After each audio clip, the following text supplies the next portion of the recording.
So welcome everyone to the Fire These Times. I'm your host, Joey Ayoub, and today we're having kind of a special episode, which you can kind of think of as a meta episode in the sense that I've had the three guests on separately. I've been on like their podcast, or have some kind of thingy that we've shared in different places. And we recently, a few weeks ago, did this panel at the Solarpunk conference, which we'll get into throughout this conversation. And that led me to also really believe that we needed to do this separate audio format conversation, having the four of us together to talk about Solarpunk. What is it about it that we find so meaningful and continue to find so meaningful? And why did we decide to do this panel, whose title is From Capitalist Realism to a Solarpunk Reality? We'll try and explain what any of that means. Theorizing and building the infrastructures of a better future. So with me today are Luka from Solarpunk Now, Ariel Kroon from Solarpunk Presents, and HydroponicTrash, aka Andre from HydroponicTrash. And let's do some intros, if that's okay, for those who haven't listened to the previous episodes, which they should, and if they don't, they are bad people. But assuming they're good, assuming they are bad people, let's do some intros. So Ariel, Luka, Andre, we can go that way. Sure. Okay. Hi, everyone. I'm Ariel Kroon. I do a lot of things. How can I define myself and introduce myself? But I'm one half of the podcast Solarpunk Presents, which has had Joey on it so far, and I have plans. And also, I'm an independent scholar. I was trained in English literature, and that's where I'm coming from. I did my thesis on Cold War post-apocalyptic fiction and sort of nuclear anxiety, and I took a look at how that translates into the anxiety that we're feeling around climate change right now. It's actually very, very similar. And so the ways that we respond to it are also very similar. And so I kind of was drawn towards that. I sort of started out looking very specifically at this time period in the past, and then realizing, oh, wait, it's super relevant. Oh, no. I'm from Canada. I live in Southern Ontario. It's important, I think, to say where we're from. So yeah. And I have a cat. Yes. So I'm Luka. I did a previous episode with Joey where we talked about neoliberalism and hauntology, and very, very spooky, lots of ghosts. It was a great time. We did some exorcisms. And my background is in critical theory, hence, talking about those sorts of topics. So I'm really interested in, I guess, sort of the critical evaluation and negation of the ideologies and power structures surrounding us. And I'm currently studying with the Institute for Social Ecology and focusing there on dialectical naturalism, social ecology, and philosophy of technology, which is kind of like my pet area that I'm getting interested in now that I'm an independent scholar. So I'm really interested in ideology and how we talk about the past and future, sort of like the go-to stories we have for making sense of our world and ourselves, and how those stories and ideas are shaped by power. So that's what I got a chance to talk about at this panel, at this conference. And, it's a continuing theme. I've got a lot of exciting things to share in this episode, and lots of questions and ideas for future studies. So that's me. And I'm based in LA. Hey everybody, my name is Andre. I use the handle HydroponicTrash online. My background, I work in cybersecurity, so I hack computers, but really what that means is kind of looking at the black box of technology and seeing, how it works behind the scenes. Mainly what I focus on is how technology kind of intersects with our lives and intersects with social and political change. And so kind of my main focus is on not just high technology, but appropriate technology. So that might mean, low tech or passive things, and how technology impacts our society and how that kind of connects in with, ideas from anarchism, ideas from permaculture, and how when we enter kind of into a more ecological future, how will our underlying systems, technologies, infrastructures influence our social systems, and how our social systems directly influence those technologies back. And so part of the presentation that I talked about was how we can go from kind of the world that we live in now and take steps, not just from like, an individual point of view, but taking small actions to build collective action and really like build a solarpunk future, and not just with technofixes and high tech gadgets and stuff like that, but what are some things that we can actually do not only as individuals but collectively to make that future happen, and how the interactions between our technology and social change kind of will get us to that point.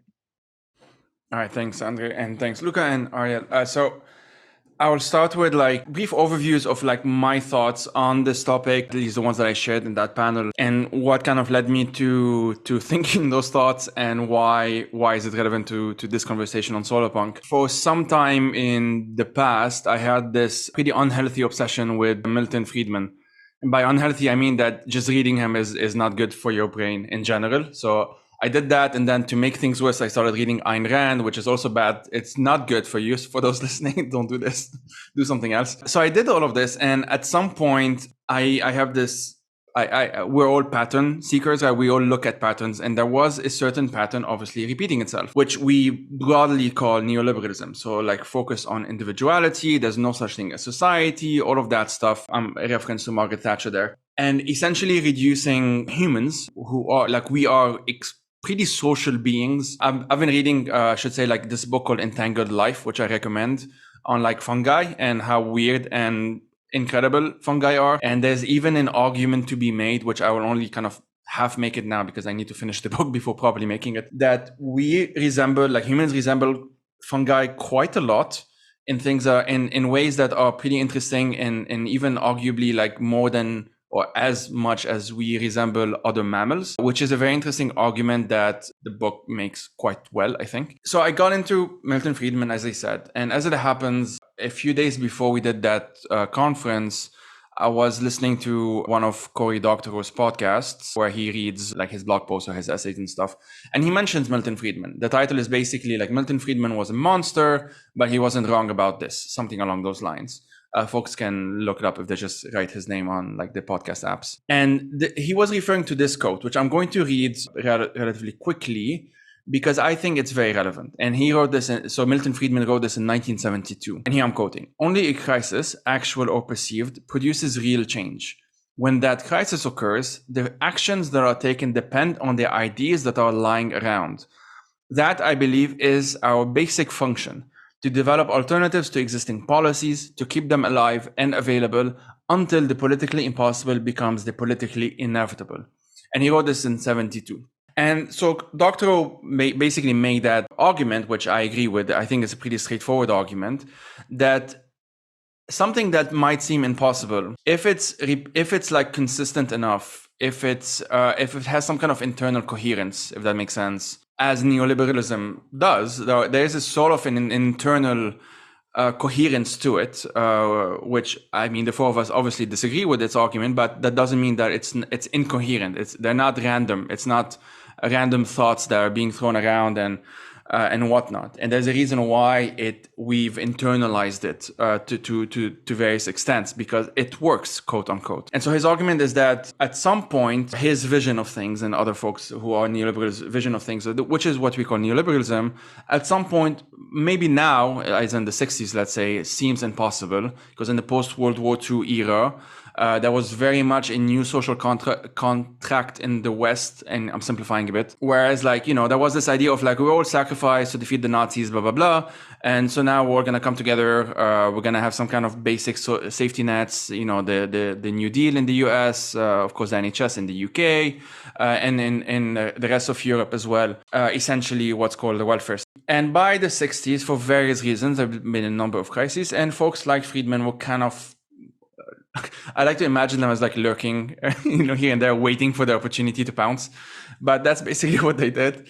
And it worked because folks like Reagan and Thatcher, and of course Pinochet most notoriously, have picked up that ideology And it has spread to the extent that today it's quite difficult, even for like a mainstream, let's say, left-wing politician, to not be a neoliberal. I'm not saying it's impossible, but there's usually a cost to that. They often, like, it's become what's considered the center. It's considered like the neutral almost. Like you can't really disagree with the fundamental tenets of neoliberalism without then being called quote unquote ideological, because it's seen as a non-ideology. And as we know, when something becomes a non-ideology, that's when its potency, if you want, as an ideology becomes is the strongest.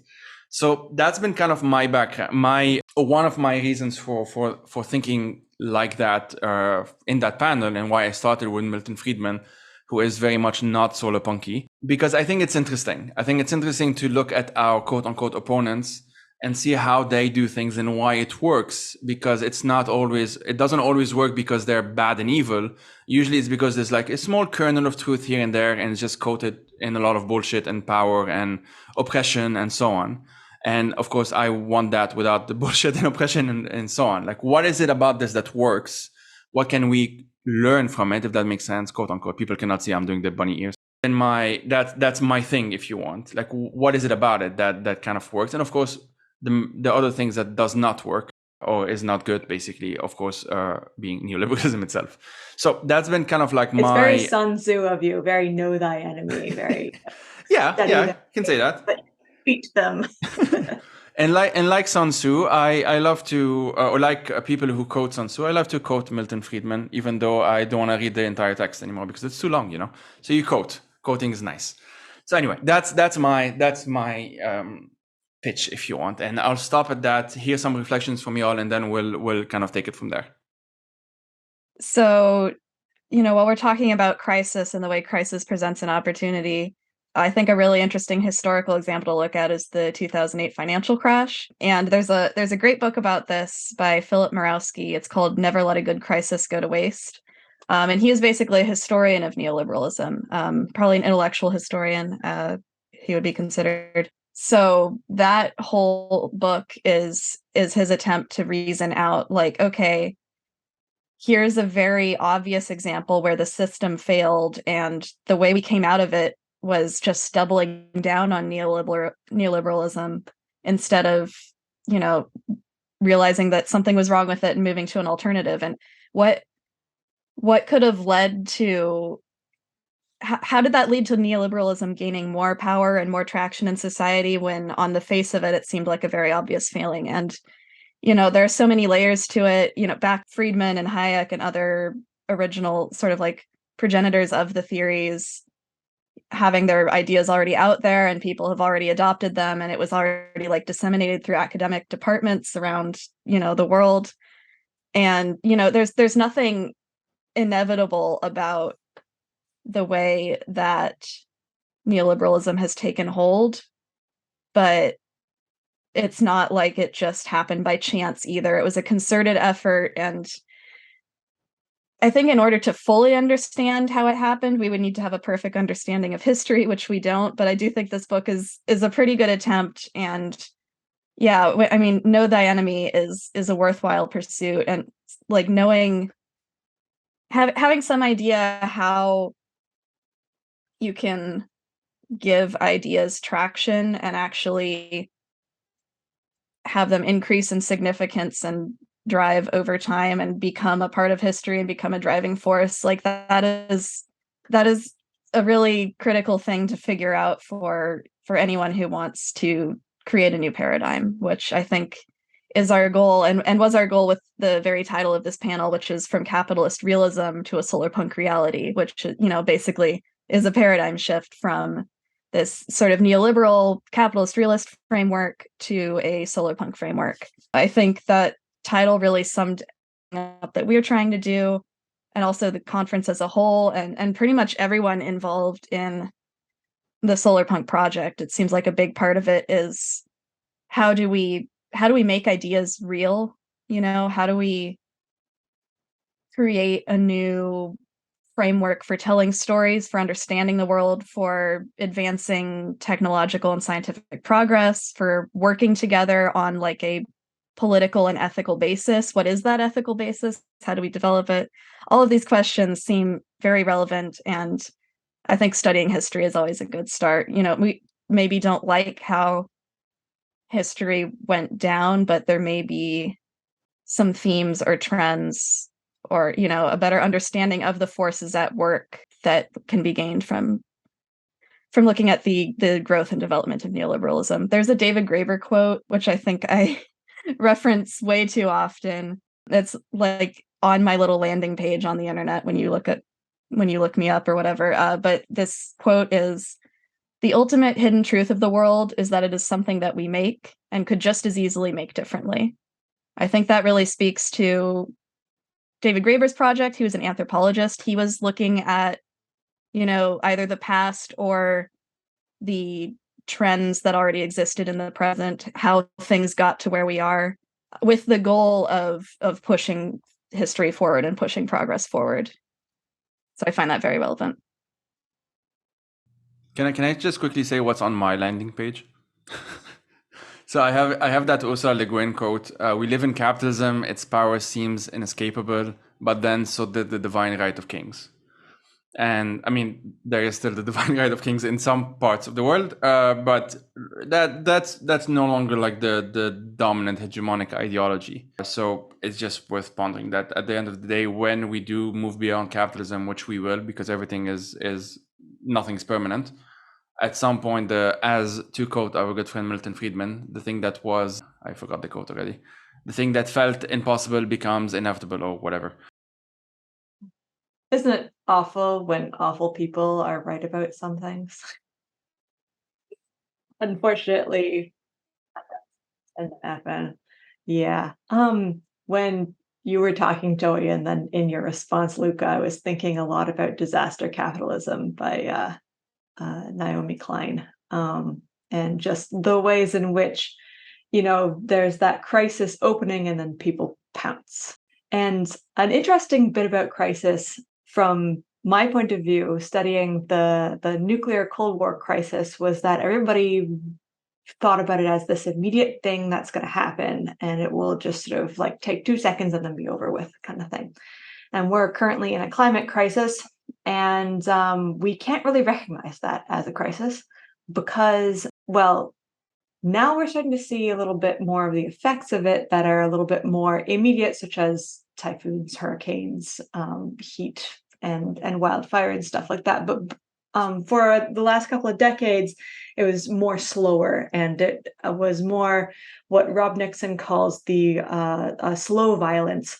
It's the air pollution that, I mean, one exposure isn't going to kill you, but if you live next to a very polluting factory, chances are you're going to have higher chances of asthma, and your kids are probably going to die a lot earlier than they should. But that's not a single cause, a single event that happens, and so it's harder for humans at least to perceive. And so there's this whole argument in sort of environmentalist and eco-critical circles about slow violence and what they call fast violence, inciting people to be able to do things and saying, well, on the one hand, if something is fast violence, like represented like Day After Tomorrow, people are just going to look at it and say, oh, that's science fiction, that will never happen. But then if you're prompted with slow violence, then people are like, well, that's not really a problem right now, is it? So it's sort of, you're darned if you do, darned if you don't, right? So it's an ongoing conversation, let's say. In The Day After Tomorrow, after towards the end, and I mean, sorry for spoilers, it's not a good movie. There is the president of the U.S. or whatever. Yeah, it's always an American president. It's basically saying we've learned the lessons of Mother Nature, or she has humbled us or whatever, and now we're going to do better. And then the movie ends, and it's like, but that then, I mean, if it is climate change, which is what it is, then the shit that we saw in that hour and a half of the movie is gonna happen again. Like, that's the idea. But they had to frame it in a Hollywoody way for it to be more palatable in that sense. And with Don't Look Up, which was of course very popular a couple of years ago with Leonardo DiCaprio and Jennifer Lawrence and others, they had to use this metaphor of a meteor because, again, there had to be like one thing to focus on, the thing coming. And while, like, arguably the metaphor kind of works in the sense that we're, putting our head in the sand instead of looking up and whatever, it's not that, because as you said, like in the movie, it's climate change is something that's rapid. It's a rapid violence. And whereas in reality, it's kind of a mix of all types of speeds, different types of velocities of violence, basically. Yeah, and it depends on where in the world you are, right? But in order for us to perceive something as dangerous or a threat, it has to be spectacular. The argument, it has to be something that we can witness happening right in front of us, which is problematic in a lot of different ways. And the spectacle of violence, I mean, there is now, I don't want to say like disaster porn tourism. I'm sure that there is a much nicer euphemism for it. But basically, there is disaster tourism. There are people who go to see things like record heat temperatures in Death Valley. And, these are things that are coming to pass, and they are perceived by a certain subset of the population as something to watch. That does not affect them. Because so for so long, we've been fed, a lot of these narratives, especially in TV and movies, of this spectacular violence. And we have internalized that feeling of we are removed from that spectacular violence that we are seeing. And so how do we internalize that? And the chickens are coming home to roost in North America, at least, when it comes to that climate violence. Yeah, I think there's a kind of a cruel synergy too between this slow violence, or like kind of diffuse violence of climate change, and capitalist realism. I think it's very easy when it seems like the problem isn't all that immediate to think, well, we shouldn't do anything yet, or we shouldn't do anything too drastic. Like, the metaphor of the meteor in Don't Look Up really didn't work for me. And I'd love to do like a whole podcast just ranting about this movie, but I'm sure people have done that already. But fact that it's just like one little thing in the sky we got to blow up and we'd be fine. It has a very easy solution that relies on, this military industrial equipment that we already have plenty of. But with climate change, it's like we have to do all these different little things, and a lot of them require like overhauling entire systems, and it all seems very, complicated, and like it requires going against sort of the momentum of society. And when you pair that with capitalist realism, this feeling that we already have the best system we could have, and it may not be perfect, but like anything else would be too ideological or too, like inefficient, or not conducive to allowing innovation or allowing us to prosper, whatever these reasons are that we think capitalism would be sort of the lesser evil, that the weight of that also makes it more difficult to act. And I think like facing these two things, it kind of just, they synergize together into this oppressive feeling that it can really be done.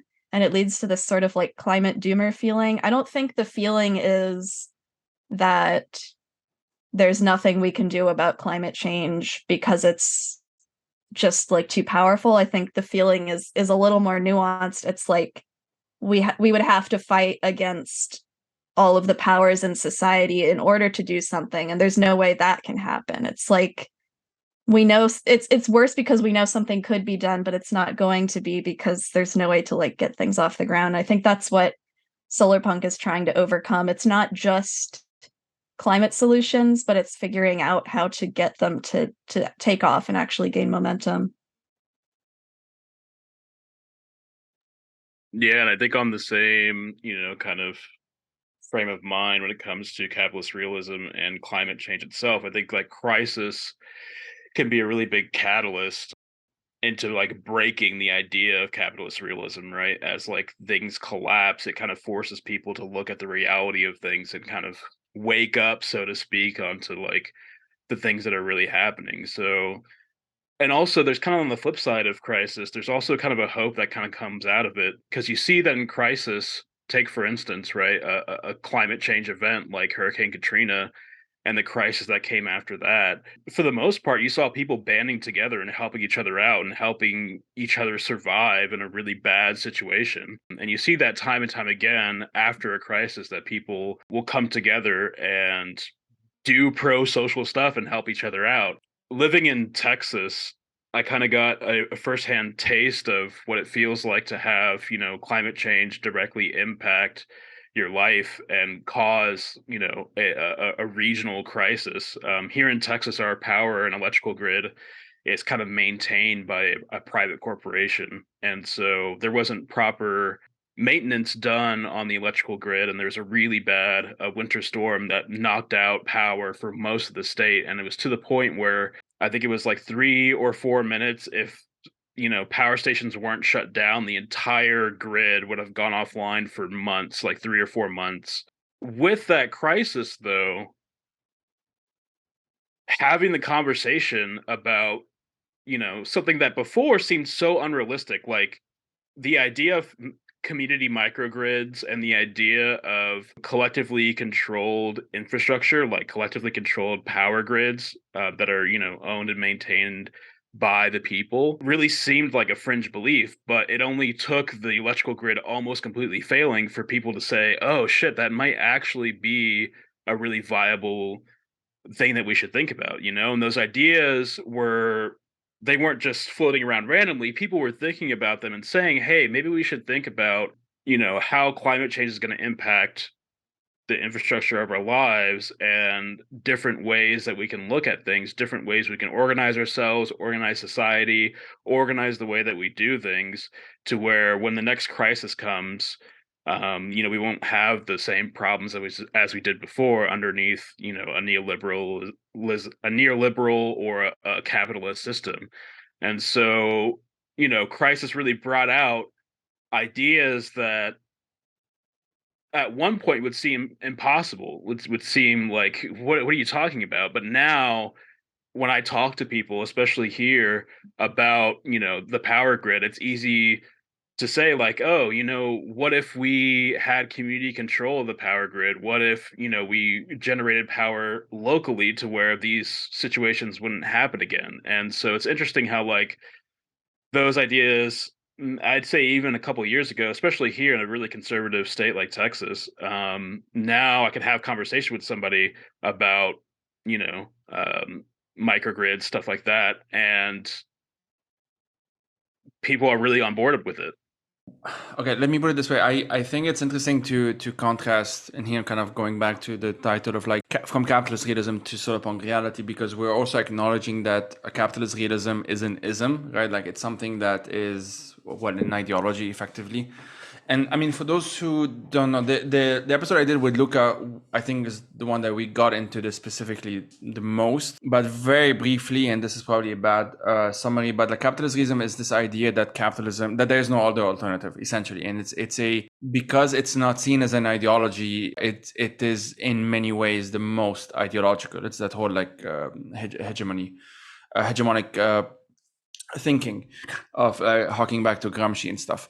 But what is it about, and this is more of a broad question, so feel free to kind of take it in whichever direction you want, but what is it specifically about Solarpunk that you think, like the three of you think, and maybe I'll try and answer it myself after, makes it most I don't know, effective, if you see what I mean, at undoing capitalist realism, as like answering, as being as a response to capitalist realism, and in the hope that eventually we go beyond it?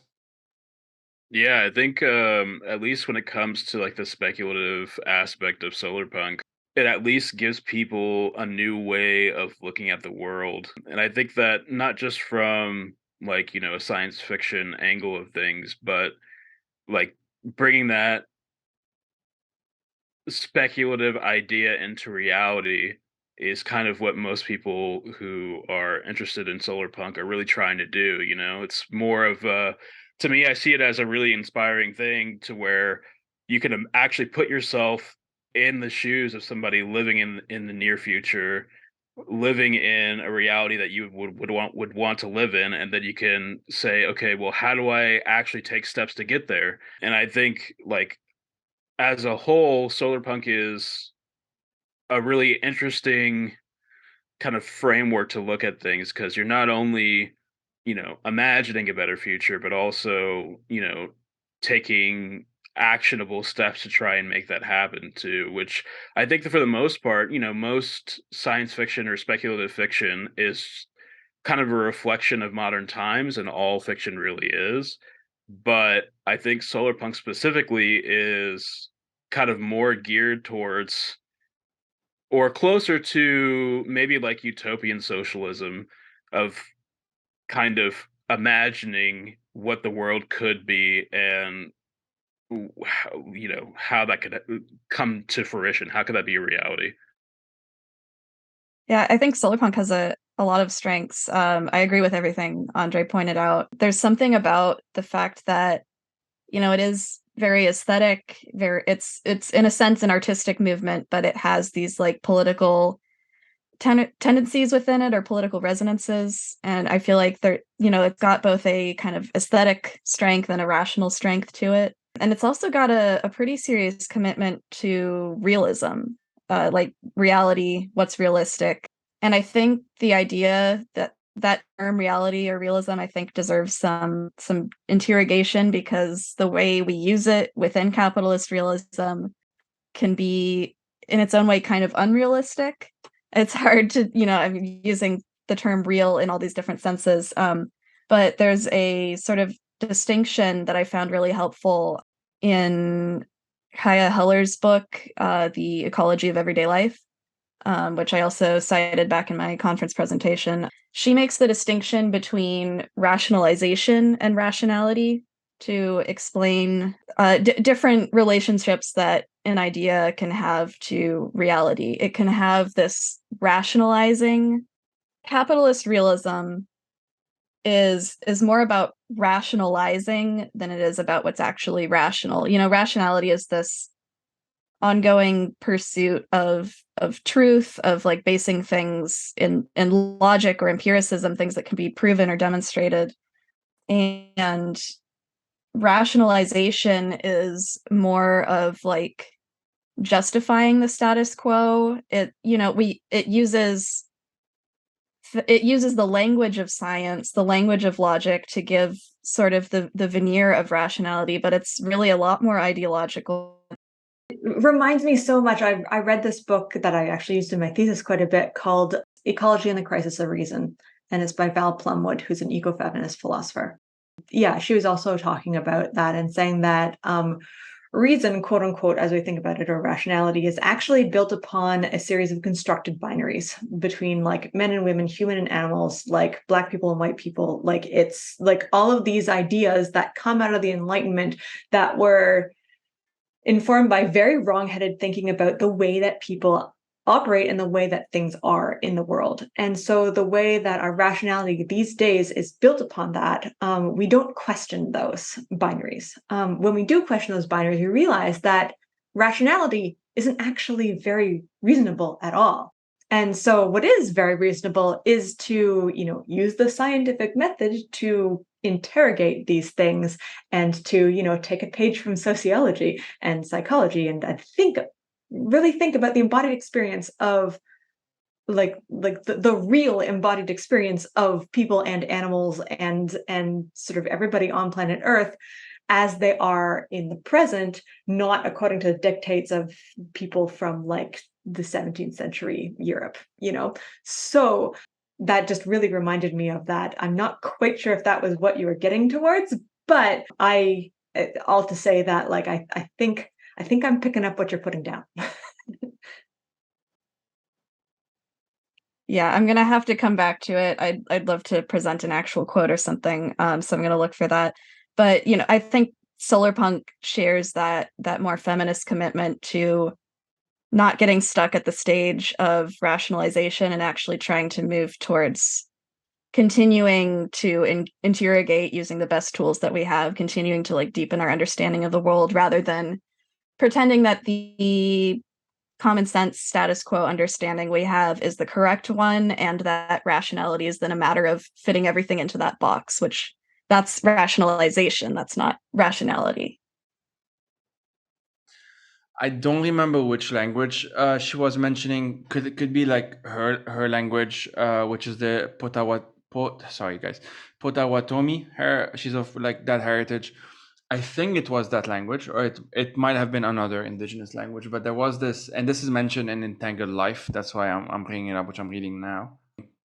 Of like there, she makes the argument, or she mentions how like in that language, which I'm saying is that specific one, but it could be another one, there's a lot of verbs in places that instead of, for example, in the English language, what would be nouns.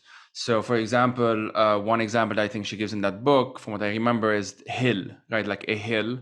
In that language, it's actually a verb, like hilling kind of thing would be probably a bad translation, in the sense that this, when we use the word hill, it's kind of this inanimate object. It's the thing that's always there. Whereas in that, if you use it in a verb, it's always something that is in the process of becoming itself. Like it's always being hilled. It's hilling, right? It's always like the hill is always hilling, if that makes sense. And then you can say, I guess, like a mountain is always mountaining and a river is always rivering and whatnot.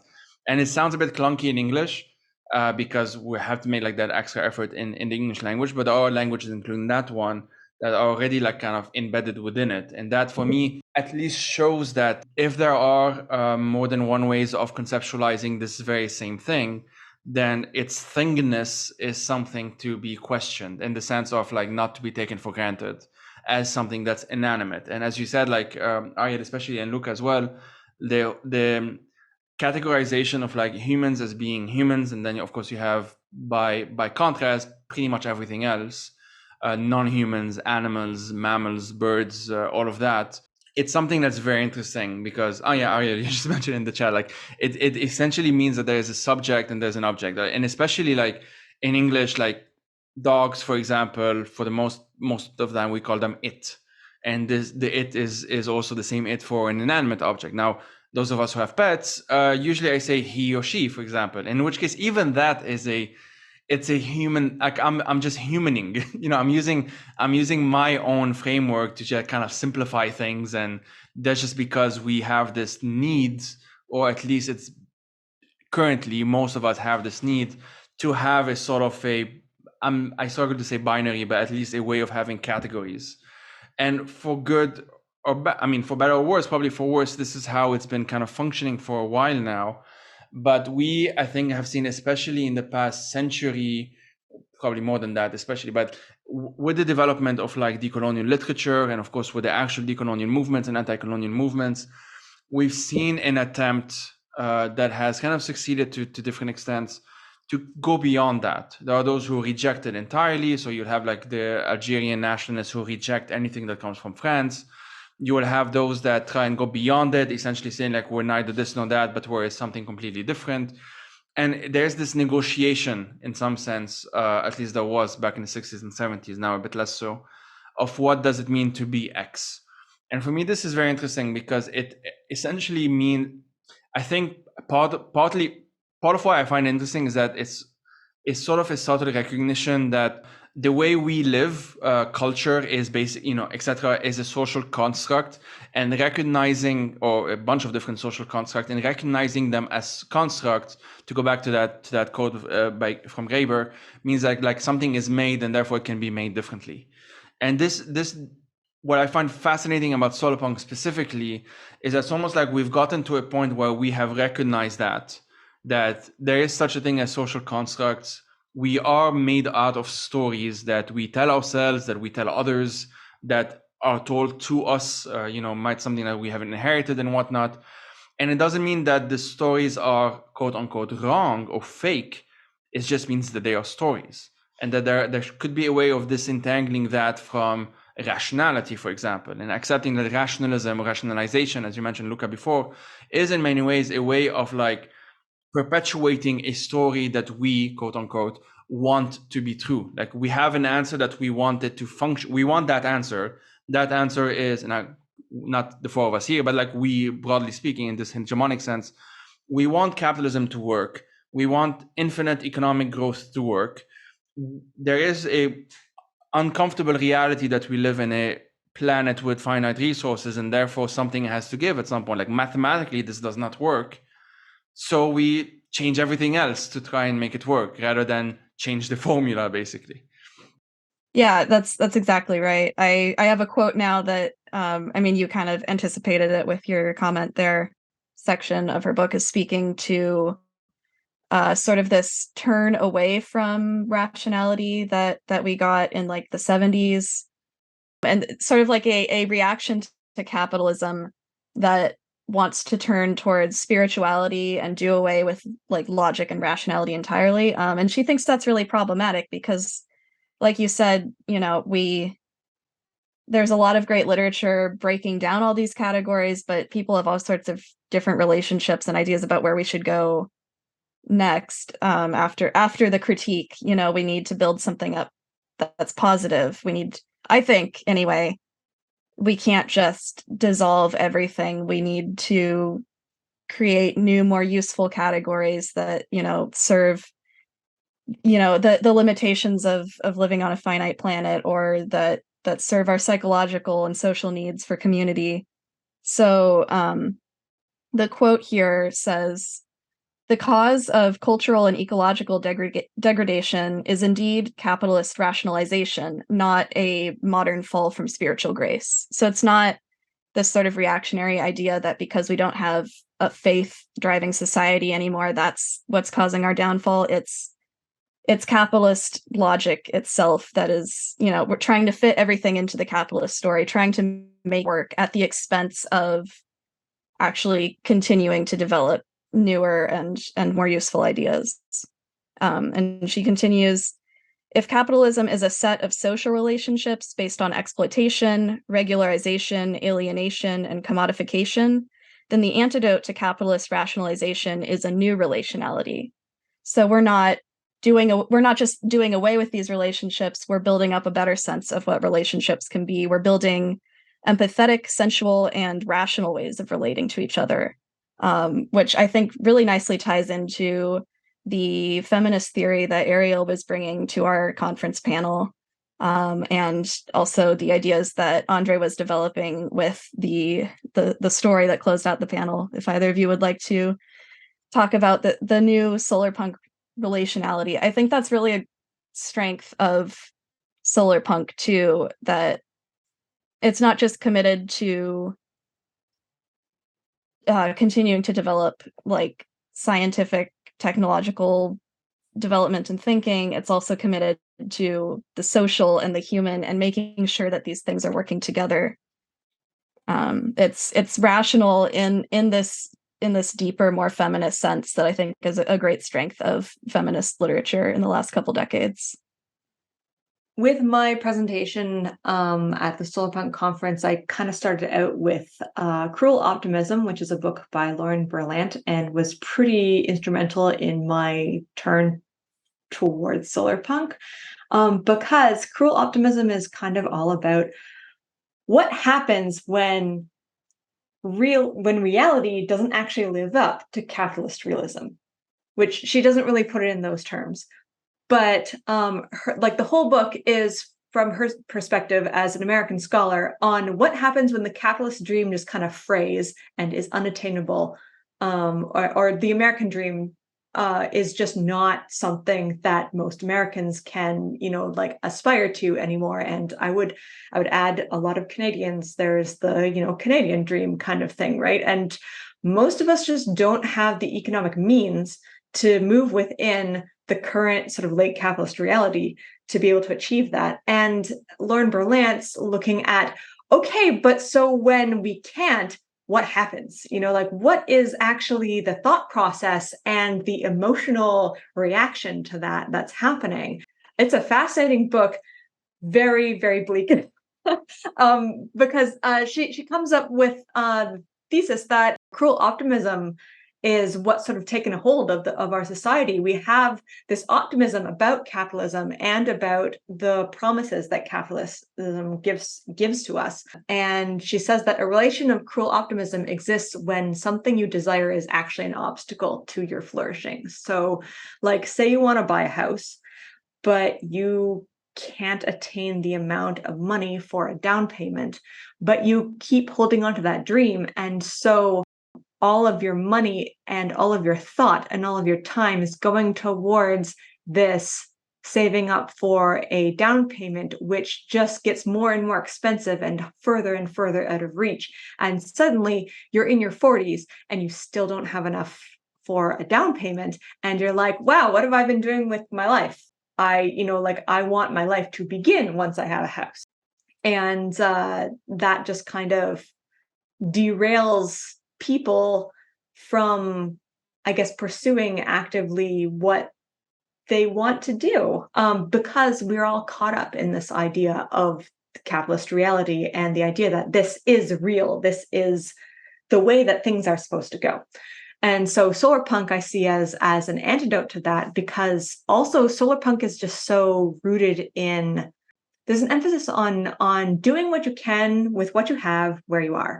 So maybe you can't overthrow capitalist realism all by yourself, but you can plant a garden, and that's pretty great. And you can do your bit for creating community, for beautifying your community, for, maybe talking to your neighbors, maybe, helping the local flora and fauna and wildlife with habitats, that sort of thing. It's really kind of empowers people to be able to do what they can do with what they have where they are, which is, I already said that already, I'm sorry. That's what I really like about Solarpunk, is it's not just an aesthetic, it's not just something where you sort of scrape off the aesthetic and then behind it it's kind of like a wall, you can't really do anything with it. I used to be really, really into cyberpunk. I still am. I, however, am not technologically proficient. I would have counted myself as technologically proficient when I was like 16, and within my context, I was the only one who knew about things like LiveJournal and like HTML coding and stuff like that. But now I'm like, I scratch the surface behind cyberpunk and I'm like, wow, there's all kinds of cool stuff here that I just cannot do because I'm busy trying to live my life in like capitalism and I don't have time to learn how to do all these things. But with Solarpunk, if I scratch off the aesthetic, then I'm like, I can pick up litter. That I don't need any sort of special knowledge to be able to contribute to my community that way. Or like, I can talk to the person who's like walking past me on the street. That is a thing that I absolutely can do. And so I feel like this is something I can do sort of immediately. And it's a way that I can immediately put these ethics and values and ideology that I'm learning from the theory that I'm reading into immediate practice in my everyday life. So in whatever way that sort of takes. Yeah, definitely. And I mean, jumping off of that, my presentation was about infrastructures and basically talking about all that stuff. How can small actions kind of build onto each other and really create something larger and a larger change? But one thing that I, always want to say about when we're talking about infrastructure and engineering and, how to make all this possible is that like infrastructures aren't neutral, just like ideologies, they aren't neutral. Our infrastructures and the way how things work are directly related to social systems. And so if we have a social system based off of, competition, based off of patriarchy, we're going to have infrastructures that directly, relate to that directly correlate. So, if our society is based off of fossil fuels, we're going to have a system that only runs off of fossil fuels. So, like, the way that we relate to each other and the environment will directly relate to how and why we do the things we do. When we're talking about infrastructures and stuff like that, and the like relationship between social relations, it also ties back kind of entirely to what Ariel was talking about. If we were to take that feminist literature, take the political theory, and apply that to changing our social relations, that would impact our infrastructures as well, because it's all kind of tied together. And kind of like bridging the theory with the types of infrastructures and like how we get to a place to a better future. part of the presentation that I did was talking about, kind of a somewhat narrative way of starting out living in kind of like a dilapidated apartment, working crazy long hours, kind of being separated from society, and kind of walking through some of the steps that somebody might have been taking to build that better future. So like you said, there's small actions like starting a garden, picking up trash, making things a little bit greener, talking to your neighbors, and all of this kind of connects to each other because it's a snowballing effect. And we kind of talked about this on our episode too, where it was like it's not really individual action, but it's not individualistic action, but individual action as well that builds into collective action. And so if we're talking about, oh, hey, we want to have a freer world, we want to have community grids, we want to have water and food autonomy, well, our social systems are going to directly impact that. And so if we can try and modify that, then that'll change how we live, how we do things. And so what I really like about Solarpunk too is that you could take a speculative or like a narrative fiction kind of piece and kind of walk through and kind of show, okay, well, how do we get to this better future? And show, okay, going from your dilapidated apartment, talking to your neighbors, maybe you start forming a tenants union. That tenants union might form into some broader action in your community that might go into regional and even nationwide and even global. So it's kind of a snowballing effect. But yeah, um, most of the presentation that I did really isn't about the engineering part. It really isn't really about the infrastructures, but really how changing how we relate to each other and taking steps to get there is like how that change is going to happen. One of the things, jumping off of that, I just really like how accessible it is. It's so accessible to people. It doesn't require you to have an advanced degree. Solarpunk is something that allows you to create change where you are, as I said, but it all doesn't look exactly the same. Like Solarpunk for Andre in Texas is going to look very different than for Solarpunk for Joey in Switzerland, for Solarpunk for me in Canada, for Solarpunk for Luka in LA. So it's something that can it's bound together by the same ideals of community and of resilience and sustainability, but the ways in which that those can be put into action are very different. And it also emphasizes, accessible infrastructure for people who maybe have different needs and who have different ways of accessing these goods and services and infrastructures.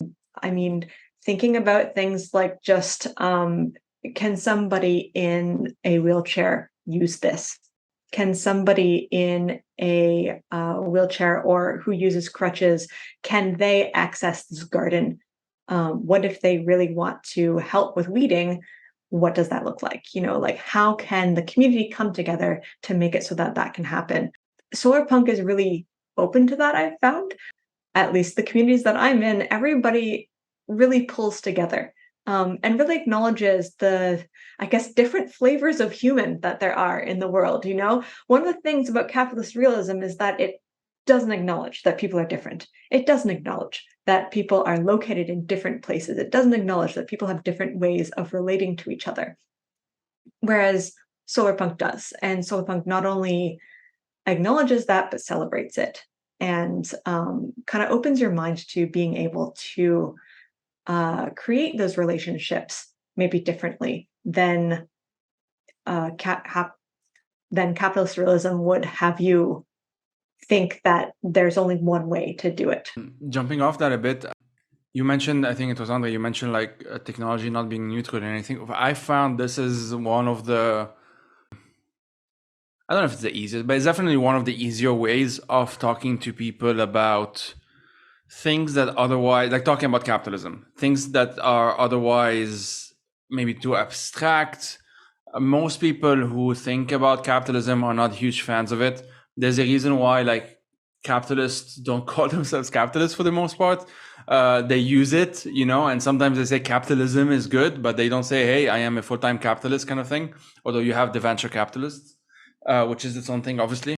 And because it's one of those things that, like, there's this book called Invisible Women. My partner was reading it, and there was this example, I think it was about snow plowing in the UK, of how gendered it is. And I never thought about it, like, oh, this is such you're just removing snow, right? Like, it's such a neutral thing. Like, everyone needs to, you just need to, there's snow, you need to remove snow. It sounds like basic in that sense, but actually, like, which neighborhoods get their snow plowed first? And there is this, if you are a care worker, for example, you may not be seen as a priority because you're largely working indoors, and so you don't need to go to the office, let's say, stuff like that. And it ends up really becoming, it's compounding effect is what I was looking for. And this, for me, when kind of something clicked, if you want, when, like, that example and another example I was thinking about make me think about the world we live in, again, going back to the Graeber Code. Like, it's something that has been made. It's been made in a certain way. Some of the ways it's been made seems good, whatever, cool. We reached optimum whatever on that specific thing, but other ways it's been made is not as good, clearly. And in many ways, so I don't know if this example is quite bad, but like, and there are also obviously ways in which it's actively bad. It's harmful to us, to non-human elements, quote unquote, to the environment, it's just bad in general. It just does not work well. I've been thinking a lot of, like, and this is going back to what Ariel said, especially of like Solarpunk being accessible, at least striving to be accessible at every turn. I live in this neighborhood that at every corner I look at feels like it can be a bit better. And by better, I mean, like, just nicer. Like, literally, you can make things more beautiful with very, very little effort. And I think it's very interesting that we don't do that. I.e., that it's almost like not seen as worth it in some sense, because, again, going back to this internalized neoliberalism, like, everything has to have some kind of function, has to have some kind of role in the endless whatever religion of productivity or whatever. And there are ways in which you can just make things nicer by having a bunch of different benches, by having more green spaces, by having just very, very simple things. But it says a lot that they're often seen as something to be done after a crisis, or after, like, oh, we had like a massive heat wave, and we know that the heat island effect is a huge problem. Geneva actually has a huge problem with this heat island effect, which, for those who don't know, is basically like, around concrete especially, you will have like more, like, it's hotter than it should be, than it is like outside of that. And that's why, like, if you go to a forest, it's obviously cooler and that sort of thing. And it can just be done. Like, it's not that complicated. For the most part, it does not require an extensive amount of resources, for example. In fact, keeping things as it is now is often more expensive. And so it's just one of those things that ends up becoming so frustrating, of how simple sometimes, not always, of course, but sometimes, often maybe even, the solution is rather simple. It's like that thing of, like, well, how do you solve houselessness or homelessness? Houses, that's it, solved, done. Let's do something else now. It's in and of itself, it's not complicated, but it's rendered complicated through this process. And that's, like, again, rationalization is the same example we've with global warming. Sure, in many ways, it's a multi-system, multi-dimensional, multifaceted problem that will not just be resolved overnight, sure. But many of its problems are very well identified and can actually be resolved, but they require X, Y, and Z, which are human problems, like social problems, political problems. And that's something that, for me, once, like that, I don't know how to say, it's like that thing in The Wizard of Oz where you go without behind the curtain, whatever. Like, it's not that complicated, actually. You can actually just talk to that idiot behind the curtain, Anyway, I'm gonna shut up now. Andre, save me. No, yeah. No, that's the thing with capitalist realism, is that it kind of locks you into this idea that there's no action to be had. You have to wait for things to happen, but there is no waiting. There are things that we can do right now And that kind of ties into the idea of dual power and direct action. Like there are actionable steps that we can take to make things happen, but also, if we want a specific outcome, we have to think about, well, first of all, how are we going to get there and why? And I think like dual power as a framework is really a really good way to look at how we could take direct action now to make the changes that we want to make without having to wait around. There's simple things that we can do both within and outside of the capitalist system. I had a thought about accessibility and about people contributing to Solarpunk. And another way in which it contrasts with capitalist realism is that Solarpunk doesn't demand that you do everything. And like it doesn't demand that every single Solarpunk is like a hardcore anarchist who is going to like overthrow the government, Like it's like there are people who are going to like be really good at taking political action, at working within that dual power system, who are going to be the organizers and the people who are really knowledgeable about politics. But that's not everybody, and that's okay. That's fine. Not everybody is like that. I certainly don't have the head for that. But there are people who are very good community organizers. There's going to be someone who's really good at getting people together for a bake sale, and that's going to be their strength. And there's going to be someone who's really good at making sure that the community garden gets weeded and watered on time, and so that the plants don't die, and that's their strength. And so Solarpunk doesn't require that everybody fits into the same mold and does exactly the same thing, because it's a movement that is made up of people who are very multi-talented, and there is always a way that you can contribute, no matter how small. And it's not like you have to be X, like activisty to be counted as a Solarpunk. I've seen that, like in certain circles of saying like, is this Solarpunk? Am I Solarpunk enough?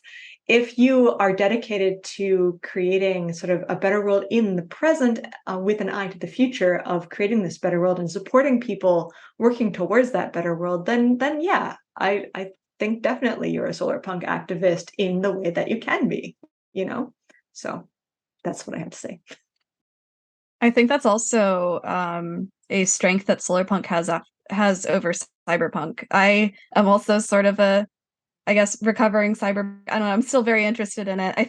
There's something about Solarpunk that it draws people who grew up on cyberpunk. That's pretty cool. But I think an important difference between the two genres, I feel like cyberpunk is a lot more beholden to like the underdog hero narrative. It's kind of like this. I don't even know if underdog is the right word, because for some reason they're both a hacker and a samurai. Like they have all these skills that make them just like the perfect protagonist. I mean, there's a reason we get the name hero protagonist as like one of our main Solarpunk characters, cyberpunk characters.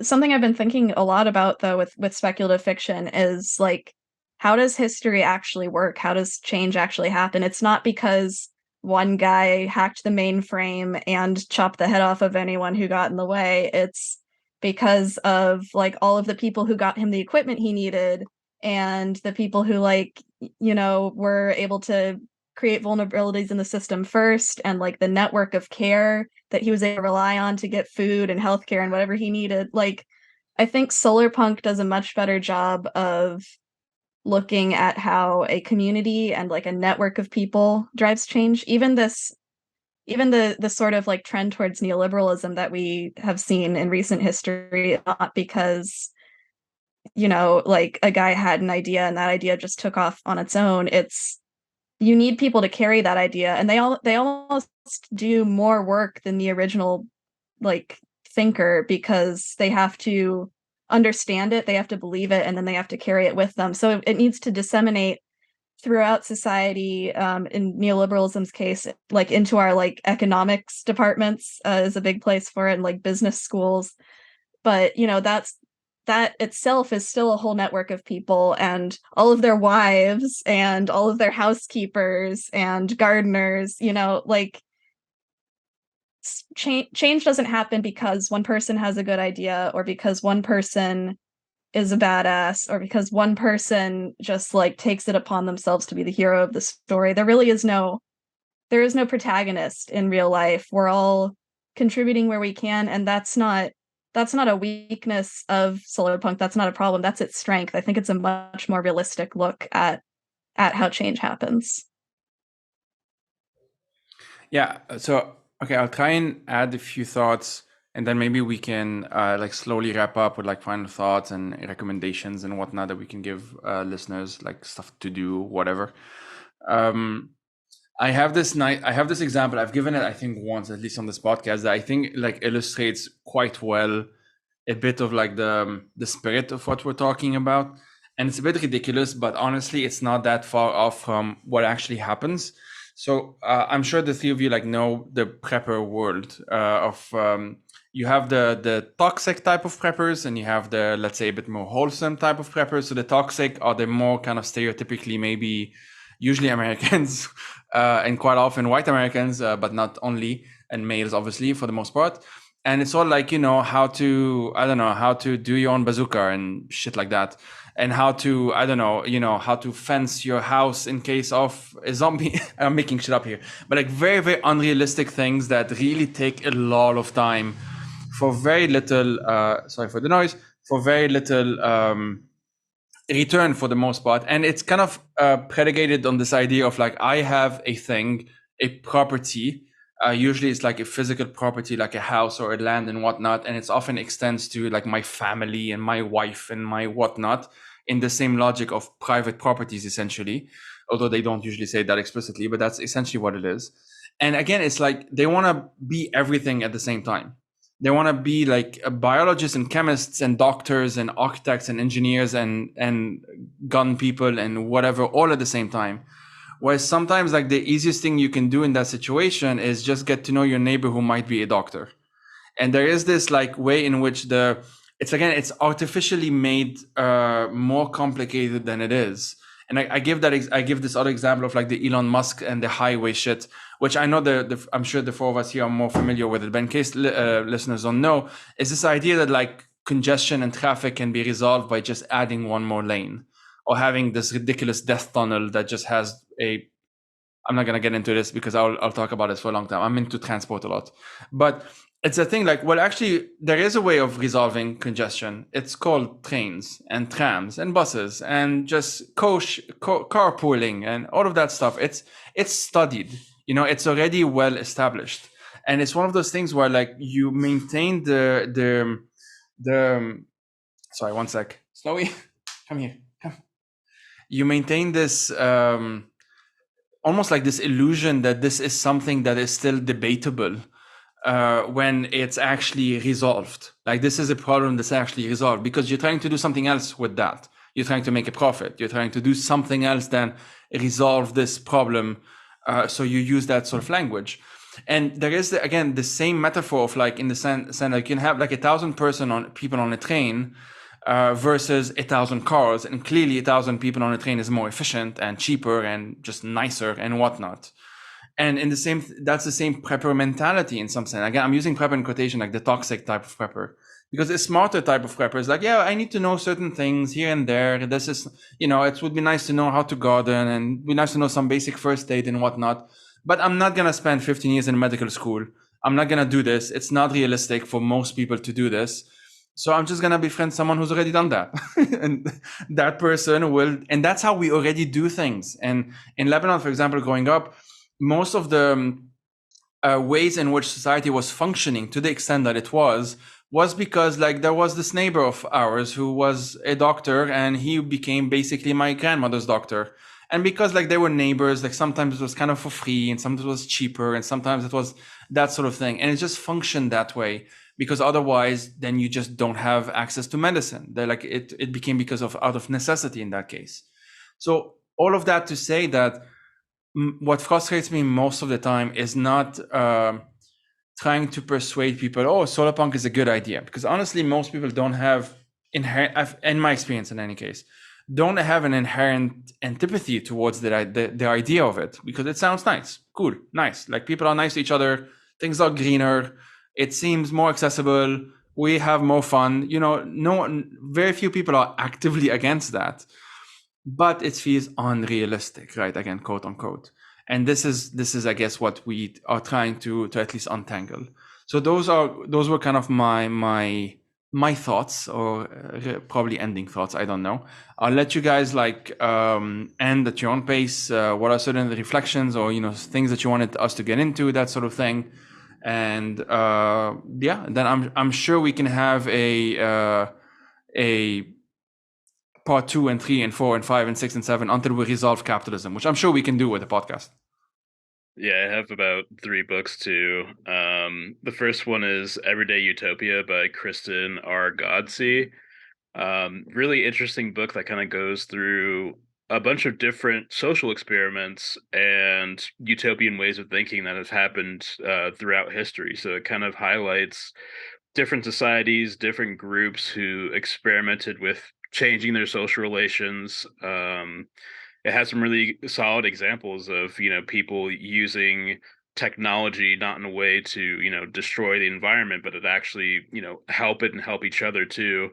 And it just goes to show that, like, the alternatives are out there, and there are people who are thinking about, how can we live differently and succeed, and it has some really amazing success stories of communities forming and really building these alternatives up. So it's a really great book to just kind of show that, what's deemed realistic isn't really realistic, and the things that are thought of as just kind of, oh, that'd be nice, are an actual reality and have actually worked both past and present.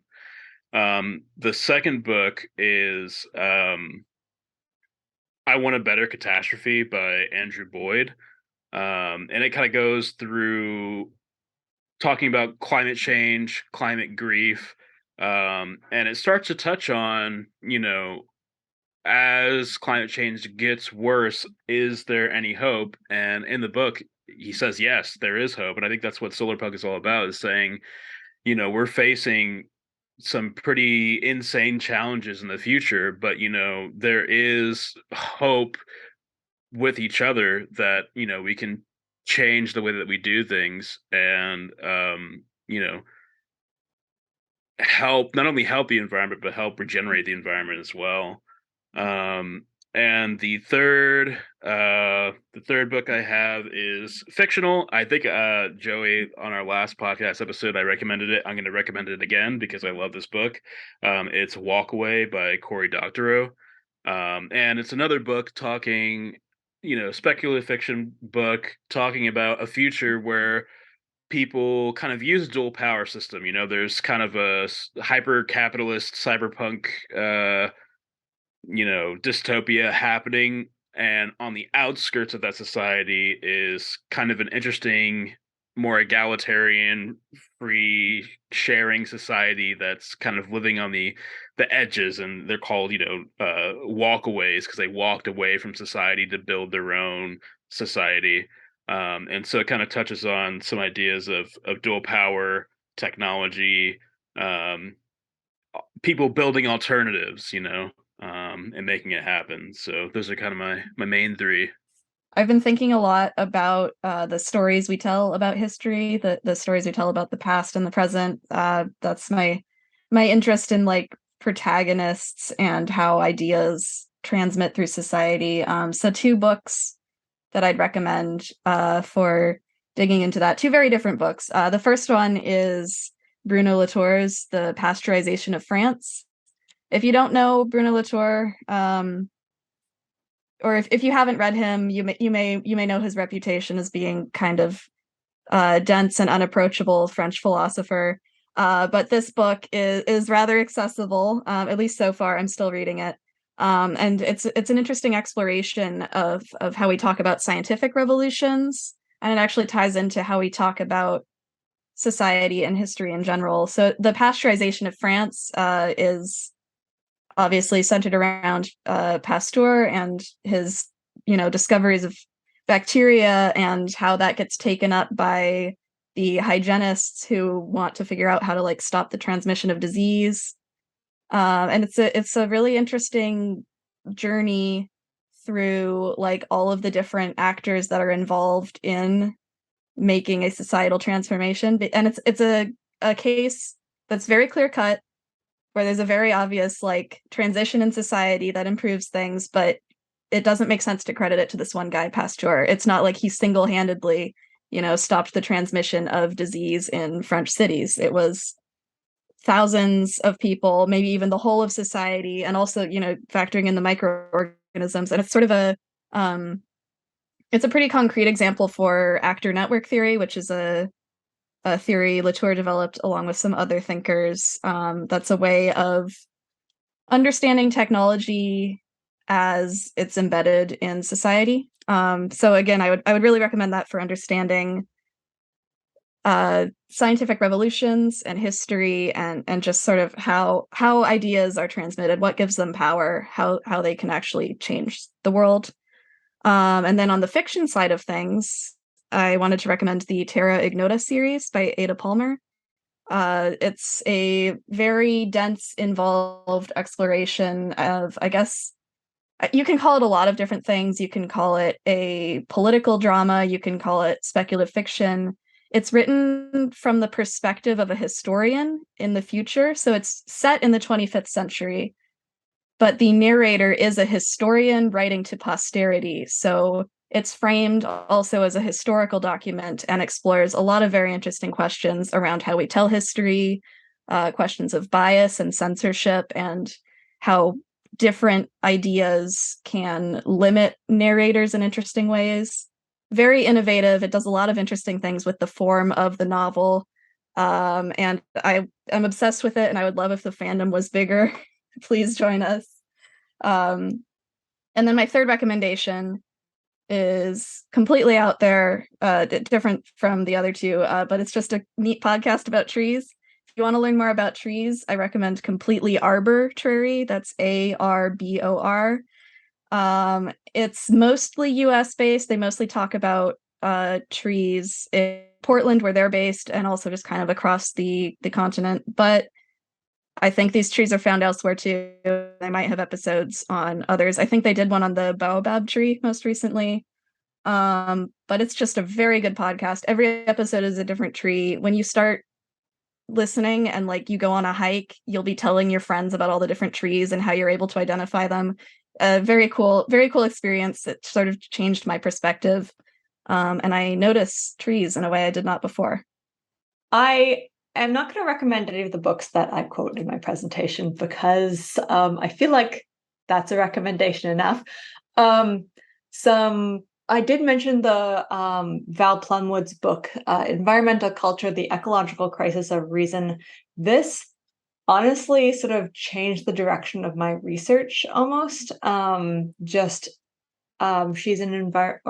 was an Australian ecofeminist philosopher. And she really interrogates the way that reason has sort of come, and rationality has come to be defined within Western society through a feminist lens, and the ways in which we're sort of trapped in these binary methods of thought that we don't even think we are, but they're sort of like these subconscious underlying structures that we have, and it's really helpful to be able to sort of analyze those and say, oh wait, there is a different, better way. I would also recommend Stacy Alaimo's Bodily Natures, Science, Environment, and the Material Self. Stacy Alaimo is also pretty fundamental to my way of thinking.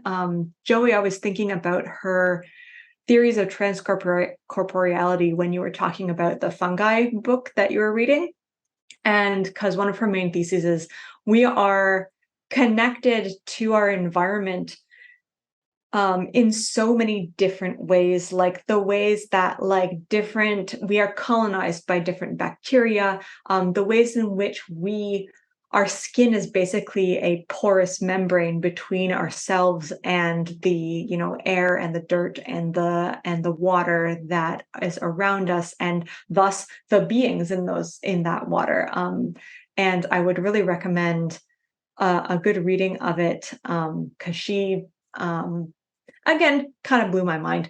And she has some other books which are also fantastic, but I would really recommend this one. And my last recommendation is actually, it's not a book, it's an Instagram account, The Black Forager.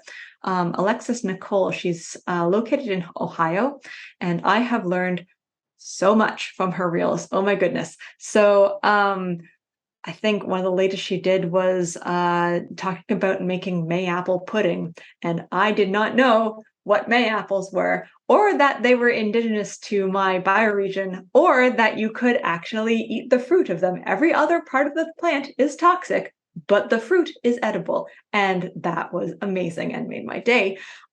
She also does videos like how to eat young cattails like corn on the cob, or how to make rose water at home, and like all kinds of fun stuff. And I mean, maybe I find it very pertinent because she's she's a little bit more south than I am, but she's in the same bioregion. And so a lot of the plants that she talks about are actually, I can find them in my backyard or on the trails around here.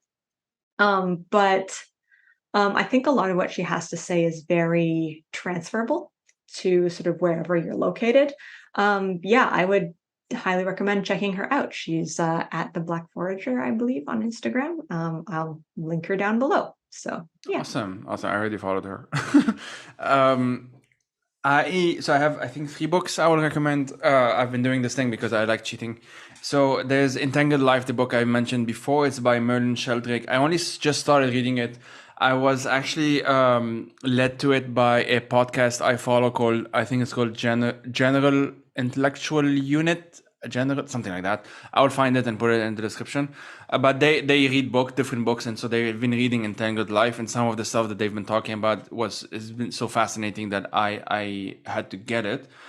And it's fascinating. The subtitle is like How Fungi Make Our World, Change Our Minds, and Shape Our Futures. And it's one of those like all-encompassing subtitles, but it really the argument that that person is making are pretty good. Like they're actually pretty backed by like pretty good research and stuff. So that's the first one. The second one is Orwell's Roses by Rebecca Solnit. I read this a few months ago, and I'm a huge fan of Solnit's work anyway. But Orwell's Roses, I had this fascination with Orwell for a long time. And I did not know, I only learned through that book, that he was a huge gardener. He was really into gardening, and he had a special relationship with a bunch of different roses, and hence the title. And it was actually a pretty formative part of his own politics. And he talks about, once you read that book, and I don't know if you're into Orwell, but then if you reread some of the novels, you see how much floral metaphors he actually uses, which I never paid attention to before. And it's because of that. I mean, he was just really into it. And the last book is, I'm just finishing it now. It's called Pirate Enlightenment by Graeber. It's one of those posthumous books. So it's called Pirate Enlightenment, or The Real Libertalia. I will say, like, as a fun tidbit, like I had met him in London when I was living there, and we kind of bonded on our mutual fascination with Madagascar, because I had been there for some time, a long time ago, and I have the map tattooed on my ankle, and he saw it, and so we started chatting about this, and he was just a nice guy to talk to, and he lived there for a long time, and that's what the book is partly about, or it's largely about, kind of a hypothesis, which he says this is a hypothesis. Like he says, we do not know whether this is true, but it's very reasonable that it might, and he's explaining why, like, it's and the general idea in here, I'm just going to read from Wikipedia. He argues that Ratsimilaro, who was this probably half Malagasy, half English person, we don't exactly know for sure, who lived in Madagascar. He was the ancestor, as it's called, as they're mentioned today, of the Zana Malata Malagasy ethnic group, and they see themselves as descendant of a pirate, this guy, who oversaw a period of democracy and peace as a precursor to the Age of Enlightenment. And here I'm reading from the description on Wikipedia. And he contests the common portrayal of Razzi Malaho as a European quote-unquote civilizer, because as I said, that person was half English. And so it's kind of usually seen, or at least in the literature, that Graeber disagrees with, that, well, he, you know, because he was from England or whatnot, then he kind of brought certain ideas of democracy and whatnot to Madagascar. And what he's actually arguing, Graeber, is that it was actually kind of the other way around. And it's very interesting. It's kind of like a companion book to Dawn of Everything, which is much bigger and thicker. It's more like there's one chapter in Dawn of Everything that you can say is kind of that book, but in more in depth, and obviously with David Wengro's contributions. So it's a very easy intro into that kind of thinking, and I've been enjoying it. I would like to do something about it on it at some point. It's a very easy read. Graeber tends to be accessible in his work. And yeah, just that. So I wanted to kind of add that. And on that note, yeah, thanks everyone. This was fascinating. Thank you. I'm so glad we did this. Yeah, thanks. Thank you. We should all do it again.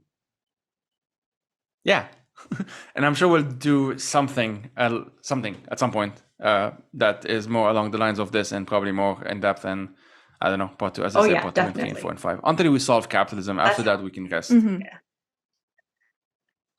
I'm sure we're getting there. Yeah, we're getting there. I think 2 more episodes. Mm. Okay, thanks everyone. Thanks, Thank y'all. you. See ya.